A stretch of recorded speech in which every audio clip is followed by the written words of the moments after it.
Have you ever heard the phrase, behind every joke is a kernel of truth? Well, critic and journalist Jeff Cohen just came out with a new op-ed arguing that these jokesters may be the only ones telling the truth. He writes, it says something about mainstream TV that the toughest, most consistent questioners of militarism and defending of civil liberties are not the news channels, but they're the comedy channel. And are we back in the days of Shakespeare when the only people who would dare speak the truth to the king were the jesters? Well, to discuss this, I'm joined by Jeff Cohen, the man himself, journalism professor at Ithaca College. Jeff, why are we seeing this trend of comedians calling it like it is? Why are they the only ones doing this? Well, I think there's a certain amount of intimidation. I worked at MSNBC, I was at Fox, I was at CNN. At the news channels, they take their leads from the elites of the political parties. MSNBC leans to the Democrats, Fox obviously leans to the Republicans. And when the leaders of the two major parties aren't debating something, and they usually don't debate foreign intervention, both party elites agree on expanding drone strikes. They both agreed on expanding the war in Afghanistan.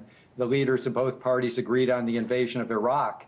So there's not a lot of debate in mainstream news. If you're in news and you question that bipartisan consensus, well, you're seen as biased. That's why the comedians flow in. They have to fill that giant gap. I see, Jeff. Well, we want to play you something now. Take a listen. We already spend more on defense than the next 12 countries combined, including China, including Russia. We're like the lady on Jerry Springer who can't stop getting breast implants. If we're not punishing people who approved of this torture, we can't really punish any Americans because we all basically approved the torture when we re-elected President Bush. Now, sure, it was secret, but we had some hints. This might be a good time to remind Democrats the president has a drone program with ambiguous constraints and murky legal justifications. So, Jeff, is this a throwback to those times where the gesture's the only one telling the king the truth, in your opinion? Unfortunately, that's what it seems to be. I believe that, news is so much sort of tailing after what the government says, what the rulers say, what the people in power say. And these comedians, and Jon Stewart, and especially Colbert, he's a comic genius, they're not playing by the same rules. I see. And it's because it's comedy, they can get away with things. Phil Donahue tried to question war and stand up for civil liberties, and MSNBC terminated him 3 weeks before the invasion of Iraq, because the Stewarts and the Colberts are operating within the, comedic format.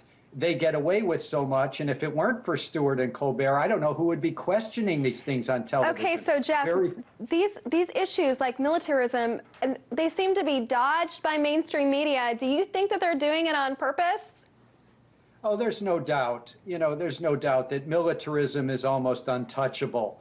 It may explain why other countries in Northern Europe have universal health care and free college education and we don't. And it explains why, Social Security is now on the chopping block. We have a country that spends most of its federal discretionary spending on the military, war preparation. So, this is the huge elephant in the room. And the mainstream TV news hardly touches it. And that's why we end up with Colbert and Stewart filling the gap. It should be the subject of a raging debate. In other countries, they experience the U.S. war on terror as a U.S. war of terror, kidnappings, drone strikes, killing of civilians, night raids. But we don't have that kind of debate. Thank God we have a couple comedians brave enough to talk about it on primetime TV. Okay, so heading back to that mainstream media and who they're taking their cues from, do you think that the media obeys the presidential administration's cues on specifically framing the issue? They seem to even adopt their vocabulary, and if you think they do, just how are they doing it? There's no doubt that they adopt their vocabulary, but it's especially the case when the leaders of both the Democrats and the Republicans agree on the big military budgets, agree on the invasion of Iraq. When the leaders of the two parties don't agree, well, then the mainstream media feels free to say, wow, that is an issue. That's why we have debates about gay marriage. We have debates about gun control. We have debates about minimum wage. but we don't usually have debates about U.S. foreign policy, the U.S. war on terror, so-called, and that's in the absence of real debates in real news channels. That's why so many of us turn to The Daily Show and the Colbert Report, because they're going to ridicule. They're going to show that the emperor doesn't have clothes. They're going to stand up for civil liberties. They've shown it year after year after year. This idea of mainstream media being fair and balanced, they all like to say that they are. How does this play into them not talking about the real issues? Well, I think you hit on it. They believe you're fair and balanced if you take your cues from the leaders of the two political parties.